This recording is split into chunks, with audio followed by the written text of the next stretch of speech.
El juicio por la masacre de Margarita Belén, ocurrida en diciembre de 1976, con el resultado de 22 muertes por fusilamiento. Hoy se juzga a algunos de los ejecutores de la masacre de Margarita Belén fue un hecho planificado, direccionado, un operativo conjunto del ejército de la policía con complicidad de autoridades civiles y de la Justicia Federal. Margarita Belén fue uno de los peores crímenes que han cometido. Yo creo que fue muy bien organizado porque acá en la masacre de Margarita Belén asesinaron y desaparecieron a los mejores dirigentes del nordeste argentino. Creemos que hoy comienza a perseguirse por impunidad, pero falta mucho para que podamos decir aún si fueran condenados que acá se hizo justicia. Nos falta conocer la totalidad de las víctimas, la totalidad de las personas responsables, cómplices y por supuesto el destino final de quienes hasta hoy permanecen como desaparecidos, que en realidad es el dolor más grande que nos queda. Uno de los ejercicios necesarios para comprender nuestro pasado consiste en conectar los hechos y hacerlos dialogar entre sí. El Plan Cóndor fue una estrategia militar ofensiva llevada adelante por los distintos gobiernos de facto en toda Latinoamérica entre 1970 y 1980. Su objetivo era implementar un plan económico afín a las potencias extranjeras y acallar cualquier oposición política local. Uno de los ejercicios necesarios para comprender nuestro pasado consiste en conectar los hechos y hacerlos dialogar entre sí. El Plan Cóndor fue una estrategia militar ofensiva llevada adelante por los distintos gobiernos de facto en toda Latinoamérica entre 1970 y 1980. Su objetivo era ejecutar un plan económico afín a las potencias extranjeras y acallar cualquier tendencia política local que pueda oponérsele. Para lograr este objetivo, Estados Unidos y su miedo al fantasma del comunismo hizo que sectores civiles, empresariales y religiosos apoyaran las dictaduras latinoamericanas. Algunos por presión, por interés económico, otros por terror.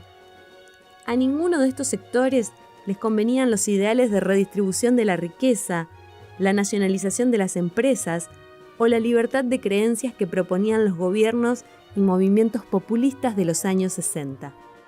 La estrategia política del Plan Cóndor tenía como cerebro ejecutor al dictador chileno Augusto Pinochet. La Escuela de las Américas, creada por los Estados Unidos, era la estrategia militar, mientras que los métodos de tortura eran de origen francés.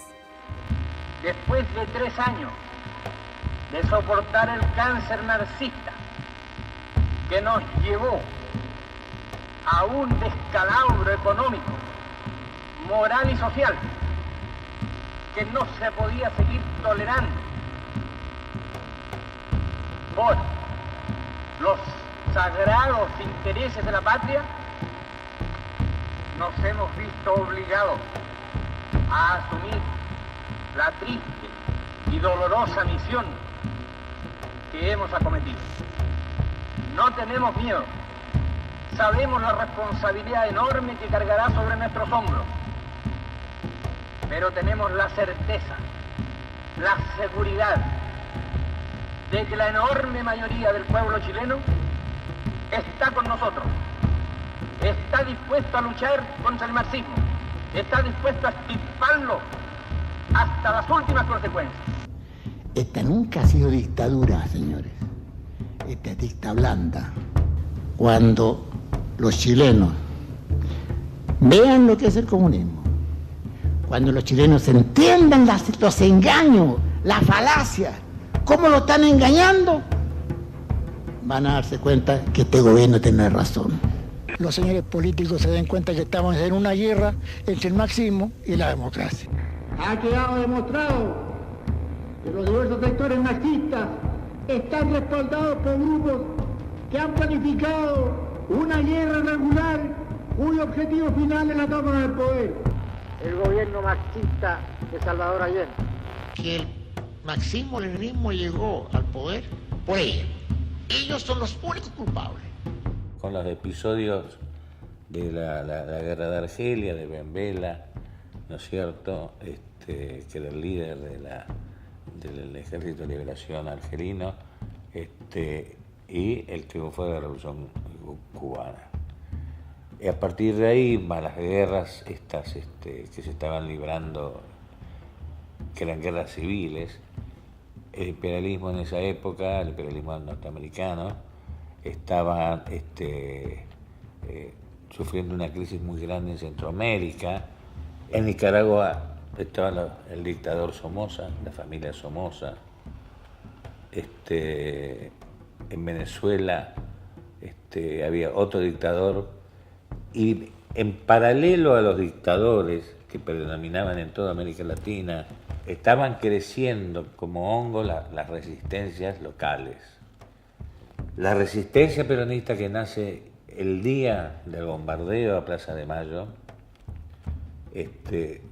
rápidamente crece, ¿no es cierto?, al amparo, digamos, de dos cosas: del odio de clase que tenía el peronista con los oligarcas que habían golpeado, y dos, el odio, ¿no es cierto?, que habían desatado los gorilas para reventar a los peronistas.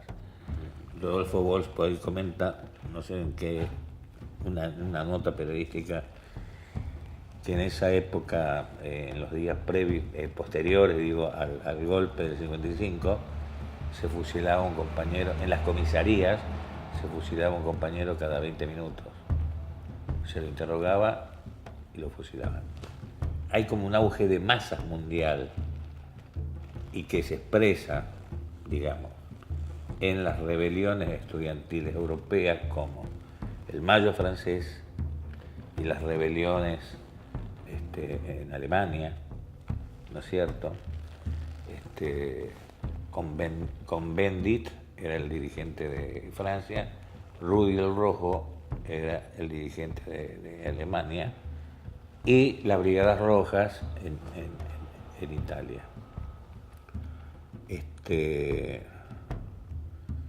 Vietnam, toda la guerra en Indochina. Todo eso empieza a influir, ¿no? Es como una especie así de como digo, de atmósfera combativa que va invadiendo la Argentina, y que coincide con las luchas obreras que se van dando después del golpe, después de que Frondizi se prohíbe, digamos, el peronismo, etcétera, etcétera, etcétera. Aparecen las organizaciones armadas. La primera que aparece son las Uturunco y Tacorralo, el movimiento más concreto y activo para formar una guerrilla marxista en Argentina era el PRT, que en 1970 rompe con el morenismo, con Nahuel Moreno, que se queda con la sigla PST, que todavía anda dando vuelta por ahí, ¿no? Y nosotros nos quedamos con el Partido Revolucionario de los Trabajadores, combatiente. El general Pinochet se le ocurre el Plan Cóndor, un acuerdo de colaboración entre los países que están siendo, digamos, que están combatiendo contra la subversión, como decían ellos. Cualquier agente de inteligencia o de fuerza, de la fuerza que fuere, puede secuestrar un chileno en Argentina y llevarlo a Chile para ser interrogado, muerto, lo que sea. Y funcionó, digamos, con la anuencia de los gobiernos, de un modo impune, de las dictaduras, de un modo impune, y en la Argentina, donde dicen que uno de los centros clandestinos donde funcionó más efectivamente el Plan Cóndor, porque ahí asignaban a los secuestrados de otros países, fue el Vesubio, el campo de concentración del Vesubio. La Escuela de las Américas es un invento de Estados Unidos, ¿no es cierto? Cuando empieza la Guerra Fría, agitan el fantasma del comunismo, instalan en Panamá lo que se va a llamar la Escuela de las Américas, donde oficiales norteamericanos entrenan a seleccionados oficiales de cada país de América Latina en lucha contrarrevolucionaria, para tener idea de quiénes estuvieron por ahí. De Argentina, Viola, Videla, López Aufranc, Galtieri, y otras personalidades intelectuales del país. La red de inteligencia diseñada por el Plan Cóndor permitió perseguir y secuestrar militantes, estudiantes, obreros, políticos, periodistas, sindicalistas, madres, abuelas, padres y niños. Las personas capturadas en Argentina eran trasladadas y desaparecidas en otros países vecinos y viceversa. El intercambio de información dio paso al intercambio de personas.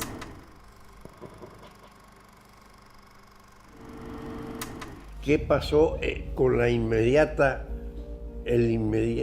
con la muerte de Juan Domingo Perón y la sucesión de su viuda, Isabelita, que estaba rodeada de funcionarios que representaban y luchaban por la extrema derecha, instrumentaban la persecución y la represión contra sectores que iban cobrando fuerza en la izquierda y que además contaban con la facilidad que le daba un movimiento obrero que estaba dirigido por, digamos, no resistentes, sino claudicantes burócratas que estaban al servicio de los intereses empresariales. Una vez que falleció Perón, todo empezó a complicarse.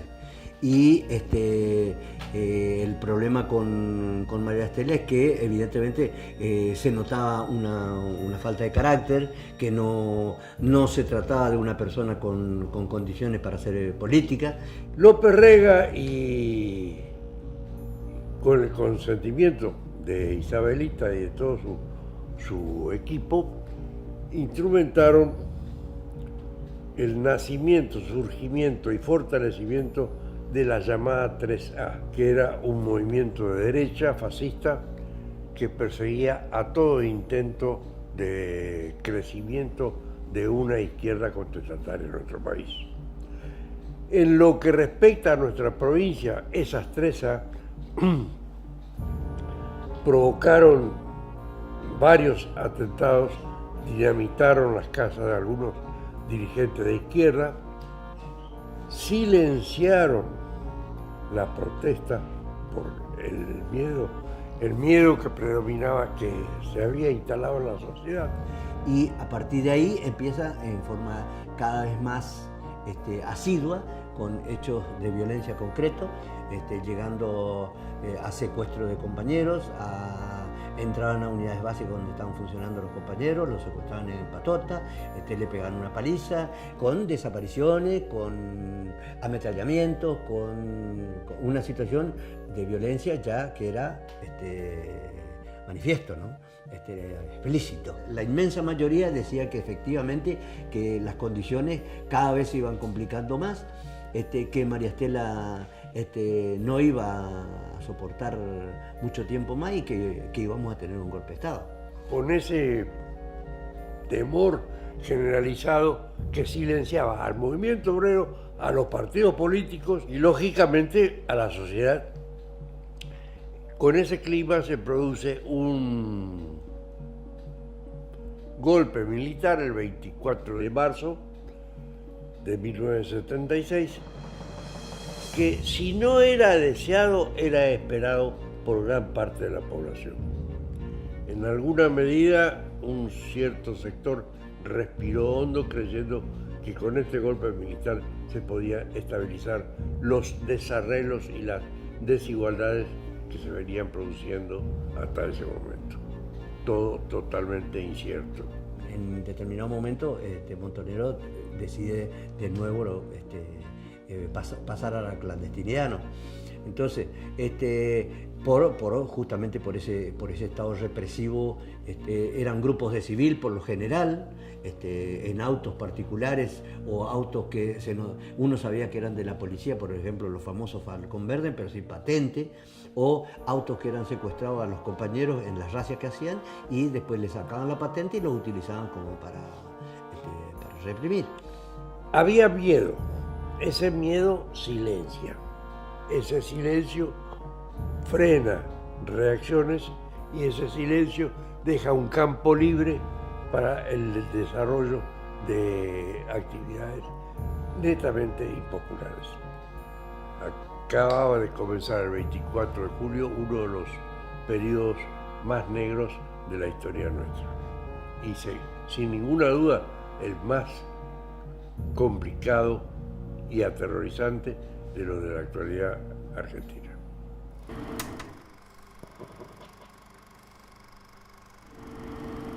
En aquel entonces ya se hablaba de que el gobierno de María Estela no iba a resistir. Si no venía un golpe, tenía que haber un cambio de gobierno. Y si venía un cambio de gobierno, había que también estar preparado. Entonces, lo que se decide, por ejemplo, el partido auténtico de un sector del peronismo entra a conformarse. Había sectores que iban cobrando fuerza, sectores de izquierda, sectores de ultraizquierda, sectores políticos. Cuando digo políticos no digo partidistas, digo políticos, sectores sociales muy imbricados en las necesidades que se estaban cada vez más agudizando y se buscaba una respuesta violenta. Los golpes de Estado se sucedían en forma alternada, con gobiernos civiles un tiempito y a los poquitos años, unos 5 o 6 años, teníamos golpes militares. Por eso nosotros teníamos tanta desconfianza a la democracia.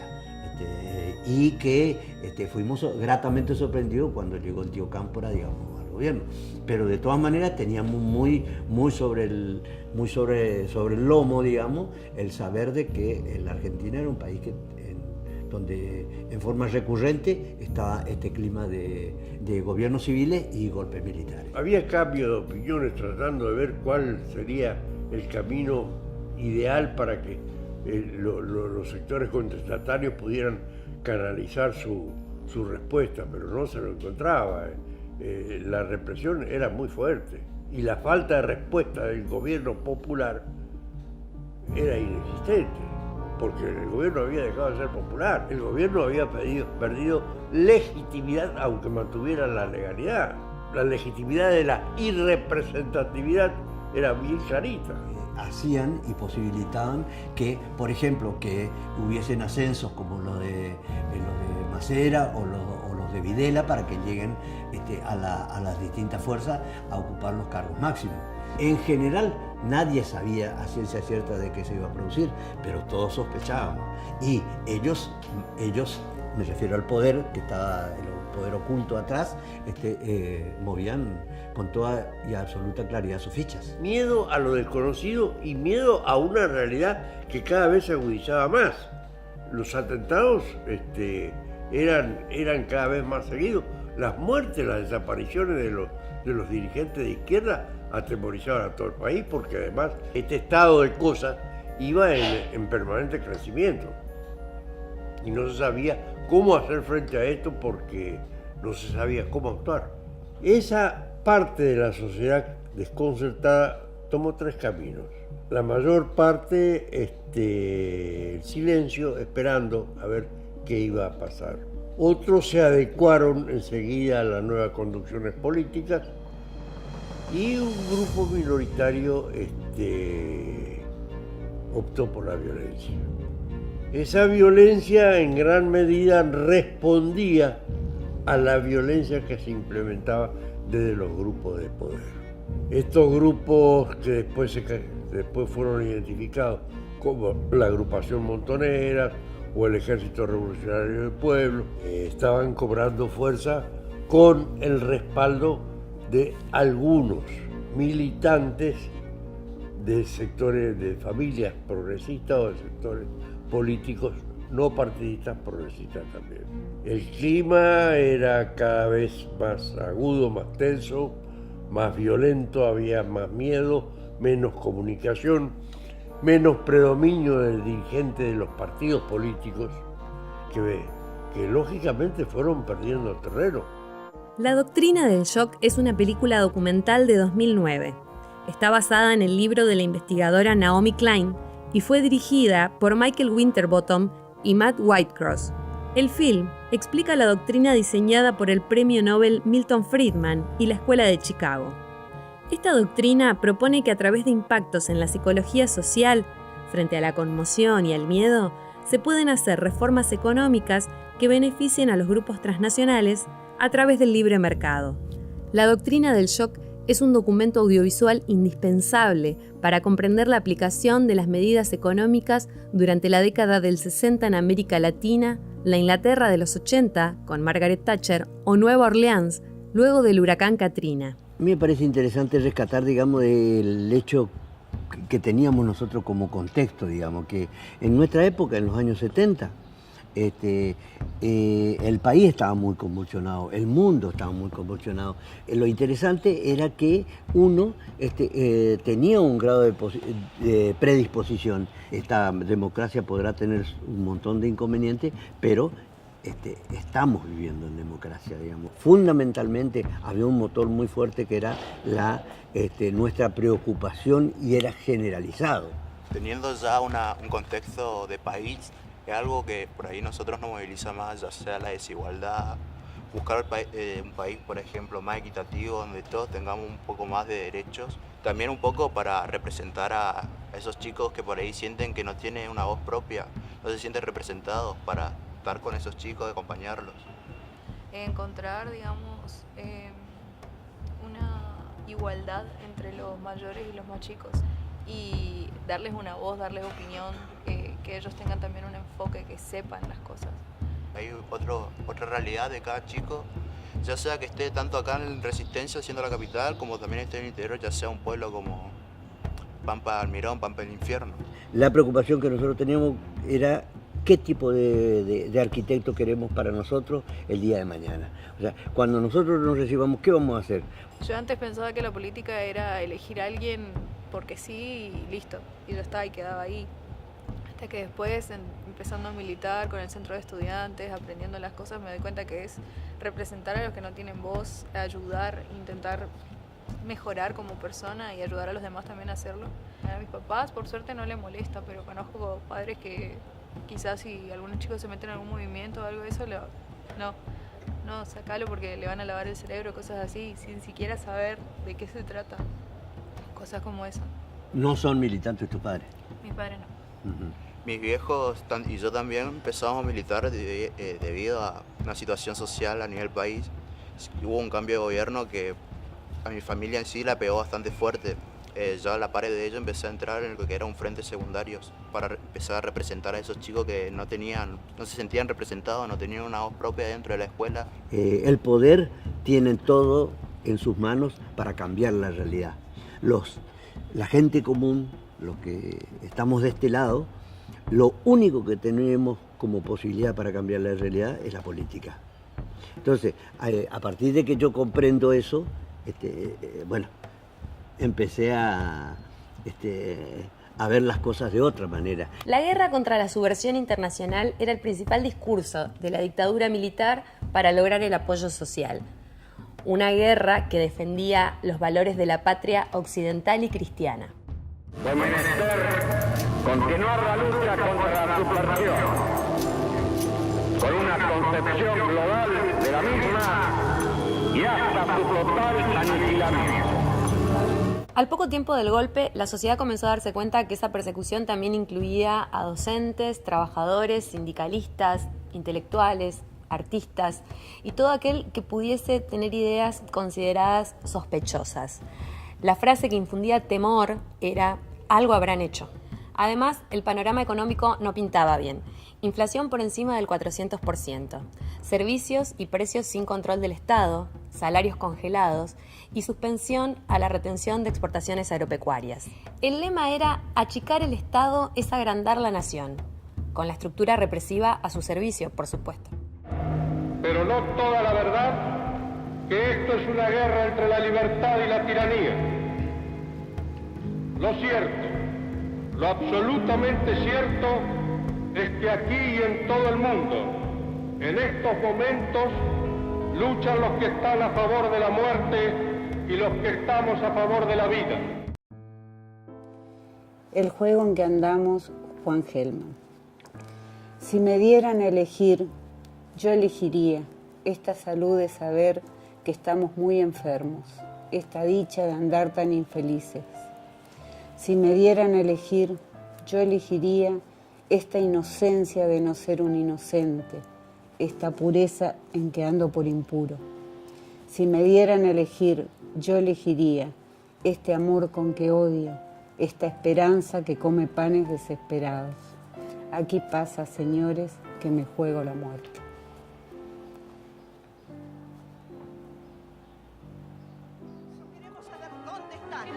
Nos han quitado lo más preciado que puede tener una madre, o su hijo. Angustia porque no sabemos si están enfermos, si tienen frío, si tienen hambre, no sabemos nada.